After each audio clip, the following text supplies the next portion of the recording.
చదువుకునేటప్పుడు చాలామంది హాస్టల్లో ఉంటూ ఉంటారు. హాస్టల్ ఫుడ్స్లో ఆయిల్ ఎక్కువ ఉండటం వల్ల, రకరకాలుగా పెట్టే విధానం మంచిగా లేక పిల్లలు ఊరికే హాస్టల్లో ఉండటం వల్ల బరువు పెరిగిపోతూ ఉంటారు. యూత్కి ఒబిసిటీ అనేది ఒక పెద్ద సమస్యగా ఈ రోజుల్లో మారిపోతుంది.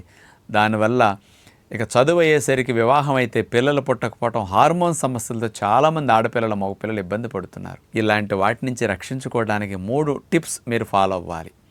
హాస్టల్లో ఉండేవారికి మొట్టమొదటిది, రోజుకు ఒక ఆహారం అన్నా న్యాచురల్ ఫుడ్స్ తినాలని మీరు నియమం పెట్టుకోండి.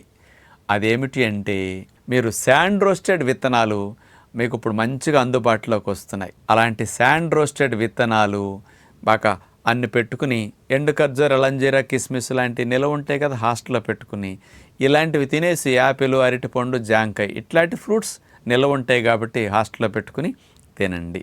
ఈ డైట్ బాగా తింటే చాలా మంచిది. ఇలాంటి